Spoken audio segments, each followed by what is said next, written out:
So it is floor pan time. Like a lot of old project cars, this one does have some rust holes. It's eaten all the way through the sheet metal and a couple spots in the floor pan. So today we're gonna fix it. I wanna get that fixed up because one of the swaps I'm thinking about doing has a transmission mount that actually bolts into the floor pan. Hopefully I don't have to go all the way back to these seat mounts, because to get this metal out, basically you have to drill out a ton of spot welds, take it all the way out, and then you can cut the entire floor pan out. So I'm really hoping to avoid. But before I can figure out how bad the rust really is, I need to get this sound deadening out. So we're gonna go with the trusty dry ice method with alcohol. We'll let it soak into the metal and the sound deadening, and then we should just be able to chip it right up. Here's all I really need for this is a bunch of dry ice. So I got 14 pounds, which should be plenty. I've got a scraper here that's the thick metal, so I can really put some pressure on it. Some other stuff just in case I need a chisel, but may not even need this other stuff. And then some high percentage isopropyl alcohol. This will just help disperse the cold onto the surfaces. I'm not gonna make a slurry, it just seems like too much work. I'll make some pellets out of the dry ice and then put that in the car and then just spray this over the top of it. I got blocks of dry ice because that's what was available to me. You can also buy it already in pellet form, which might save you a little bit of elbow grease. And don't forget some thick gloves that'll help keep your hands safe. And then a little bit of ventilation as well. I got a fan back here just to get fresh air going in. Dry ice sublimates its CO2 directly into the atmosphere. So if you get trapped in a car with that stuff, you'll be kind of missing out on the oxygen, which you kind of need.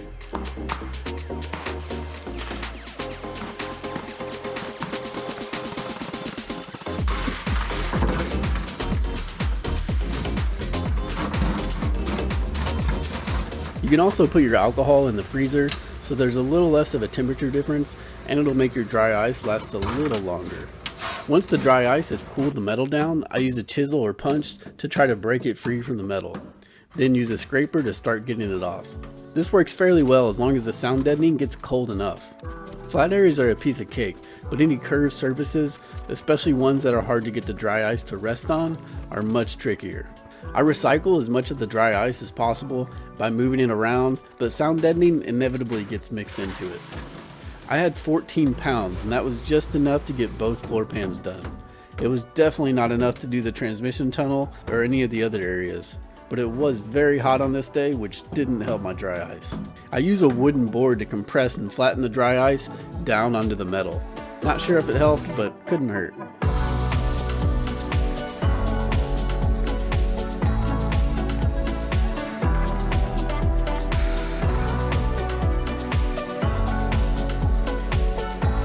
And I ran out of dry ice, but the rusty floor pans are done. That did take a while though. Now that the sound deadening is gone, it's time to grind down these rusty spots and see just how bad it is. The angle grinder with a wire wheel is aggressive but eats right through a lot of the loose rust. Be careful putting it on edges though, because it will grab. I use the drill with the wire brush for these tighter areas. So much dust. Clearly someone tried to lift the car up from the floor pan at some point.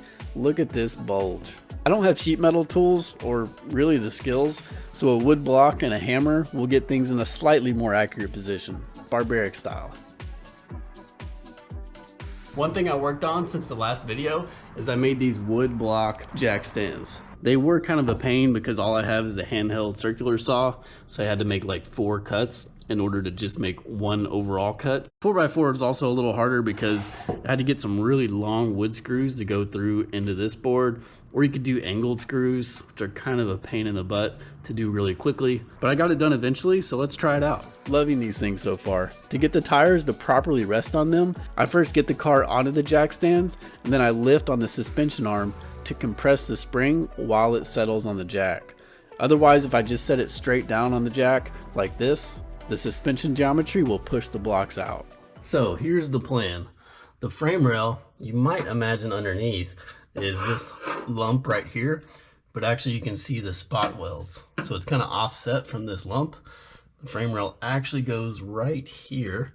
But what we're gonna cut to avoid that is we're gonna stay on this side of these spot welds. So we'll probably cut right here, because there's a lap weld underneath, and then we'll go all the way down. And this is pretty dented up down here from somebody trying to jack the car up. So I'm just gonna cut this out as well right here, And then on this angled side, we'll kind of come up here along the edge, mostly to get this weak spot, and this is kind of weak as well. Then on this side, I think I'm gonna actually cut right along this lap weld, maybe level it off some, and then try to weld to this thicker metal that goes to the seat rail. And the reason I'm doing this entire thing is because if I do the whole panel, it's about the same amount of welding as it would be if I did like patch welds for each of these rusty spots. The problem will be on these little raised edges right here. I'll have to kind of lay this flat after I do the cut, so that way I can have a nice flat floor pan. And this is underneath, so this is the frame rail I was talking about. And you have this lap weld that goes all the way down. And I'll probably try to avoid that, and I'll end up cutting just a little bit inside, so like right here, all the way down. I'm actually gonna drill a couple holes just to mark the corners of the area that I'm gonna cut out. So that way from underneath, I can grind away the underbody, and that'll make it easier for me to prep the metal for welding. If you cut the metal out and then remove the undercoating, you'll mess up your tools. It'll just wear out anything you're using to get that undercoat off. So I'm gonna go ahead and do it now. So I'll use these drilled holes just to mark where the corners are of the panel. So here's the 2 holes I just drilled. So I'm gonna clean up this area, remove all this undercoating just to bare metal, and then I'll also clean up this entire edge going all the way to the front of the car. And then same for this side. The wire brush will eat through the undercoating, but I had even better luck using a strip disc on the angle grinder. But this undercoating will go everywhere.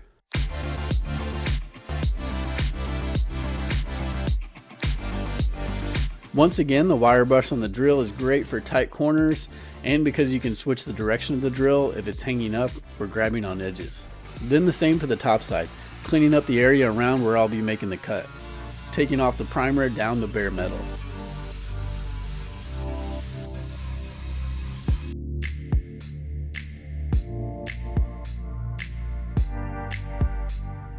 So I went ahead and marked the cutting area.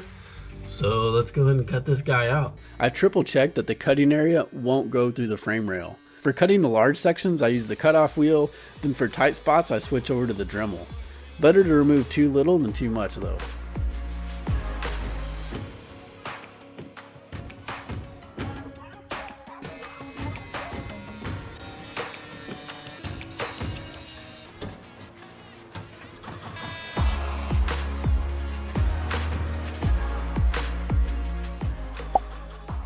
So here's the side profile of the cut.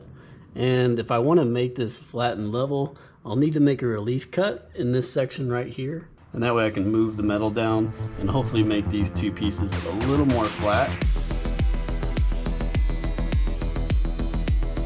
Here I start hammering down the metal. I know entire professions are built around this, but this barbaric approach worked for me to level out the metal enough for me to shape a panel and weld to it. If this was a body piece on the outside of the car, this would not be the right approach because it would likely have dings and imperfections in it. But for a floor pan, these basic tools do the trick. So just a little bit of cutting and a little bit of hammering, and we got this ledge a lot more smooth and linear. There's still a bump here. We'll just kind of have to hammer that out and weld it when we get to it. But the rest of it's pretty level, so that'll definitely help out once we get the new piece in. Since my new sheet metal has a straight linear edge on it already, I'm going to straighten up the edge from the cut as much as possible before mocking up the panel. Since the floor pan has some waves and grooves in it, my cuts earlier were not perfectly straight. I used a piece of flat plywood to find spots that weren't straight, then use a grinding wheel to knock those areas down, making smooth passes so I don't eat too much into one area. For tidying up smaller areas, these carbide burrs on the Dremel were great. They slowly remove metal and are really easy to control. I had the best luck with basically applying no pressure to it and just gliding it over the surface. As soon as you apply force, it wants to dig in or spin away. I'll have a link below. Now it's cardboard or paper time. My section's so big I could only find cardboard to fit it. A thinner cardboard or something like a legal folder is better because it's more flexible. I bent and massaged my cardboard a little bit to make it more flexible in areas where I needed a bend, mostly just for this outside edge. The cheapest sheet metal I found was on eBay actually. This is 18 gauge, which is a little thicker than the probably 20 gauge in the car, but it'll definitely do the trick. If you need small pieces, Lowe's or Home Depot will probably have some, or if you're lucky, you'll have a local metal supply shop that'll sell you small quantities. I trace out a larger area than I need onto the sheet metal, but next time around I'd probably have a little more confidence to cut tighter tolerances because I oversized it too much and just ended up having to make more cuts. Better safe than sorry, I guess. Since we're doing a butt weld, in the end we want the panels to be flush and basically have no gap or a very small gap for welding. I got a bend in the sheet metal with this very janky setup using a broomstick and some clamps. I clearly need a proper workbench. This edge right here along the right side has a curve to it and it's not consistent either. Near the back of the car, it's a steeper bend. Then in the footwell, it's barely curved at all. The goal is just to get some sort of bend in the metal so I can mock it up and start making more cuts for fitment. I knew the broomstick probably wouldn't be strong enough in the middle to hold the sheet metal down, but this would give me a starting point. There's obviously tons of specialized tools that can help with sheet metal and making up panels. But for a floor pan, this will do. Next, I hold the piece down with some plywood and use some pliers to slowly increase the bend a little more across the panel. Now I'm ready for test fitting. This part is a lot of trial and error if you want good fitment. And the closer the panel fits the real shape, the easier welding will be.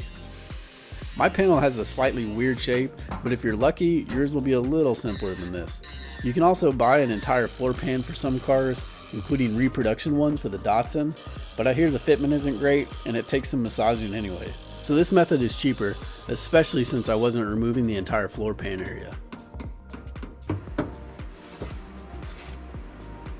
All right, check it out. We finally got that piece honed in to where it fits in really well.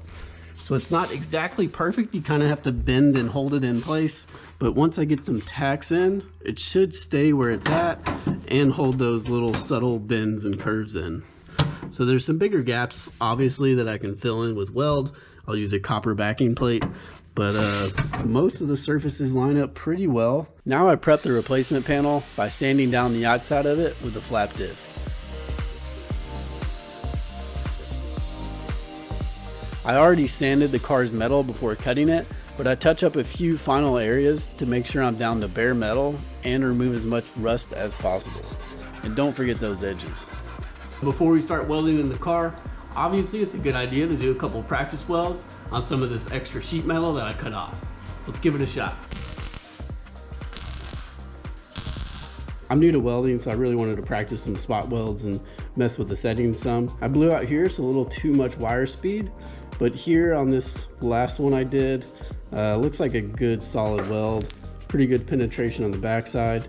So I'm gonna go with those settings and try it out.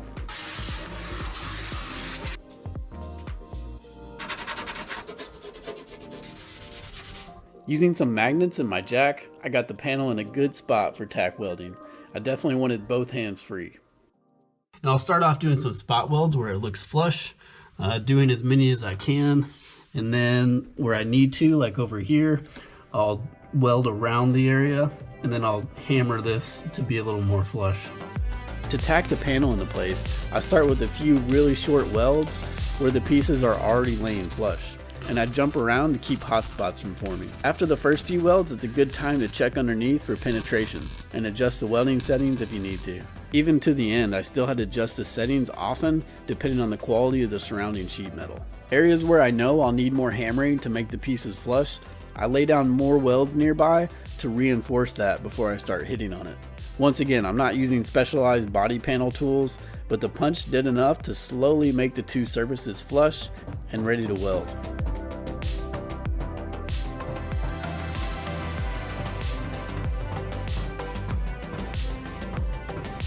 This section here was lower than the rest, and it was very thin from some rusting. It ended up being a pain to weld to since it was so corroded and thin. This is the downside of not dropping the entire floor pan and cutting out the chassis rail. I kinda had to live with this. But once I dialed in the settings of the welder, I could get some welds onto this area and make it a little bit stronger. With the piece tacked in, now I switched to bunching 3 or 4 quick spot welds back to back. I slowly get a feel for how the metal is handling the heat, and once I see the weld pool or metal staying red hot for longer, I stopped welding in that area and let it cool down.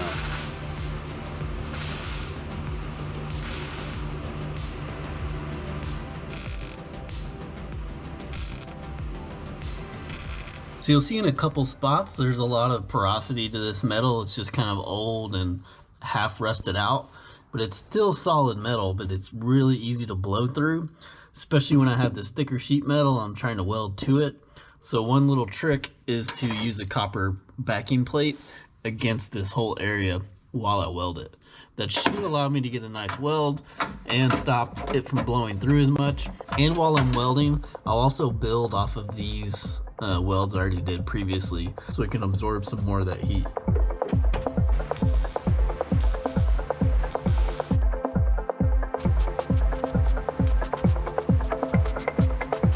So for this large gap back here, we'll do what's called kind of a bridge weld. We'll build up a little material on both sides and then eventually connect them. I'll also put some copper on the back side, which will take some heat out of the panel, and it'll help me make the bridge weld.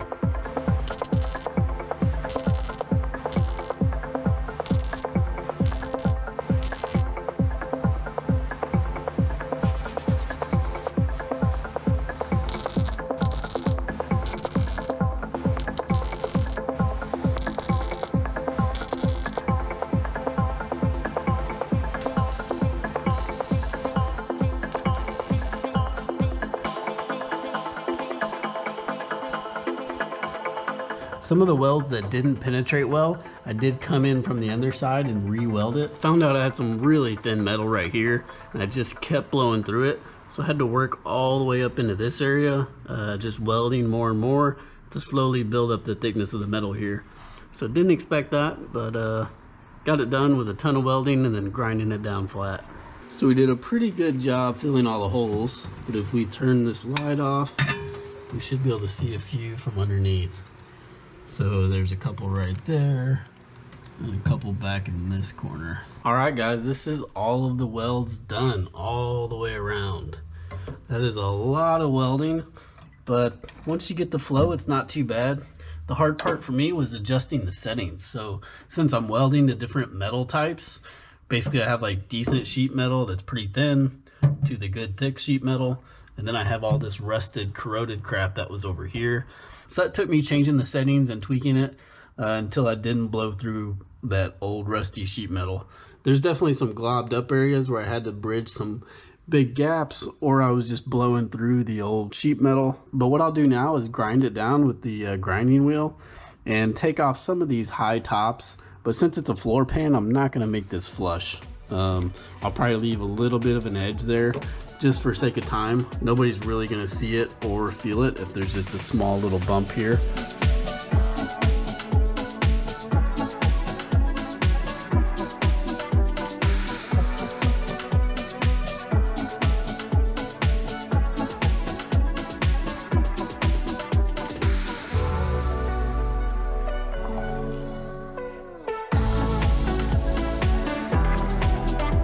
At this point, I would apply seam sealer along the welded area. Then in terms of paint, for these rusty areas I left untouched, I likely use something like Pour 15, which is a paint meant to be applied to rusty corroded metal. However, Pour 15 really isn't designed to be applied to clean, fresh metal. So for the remainder of the area, I'll likely use a traditional primer and paint. But I have some more welds and repairs I'd like to do before opening up the seam sealer and masking things up for paint. Make sure to subscribe to see those videos when they come out. Thanks for watching. I'll catch y'all next time.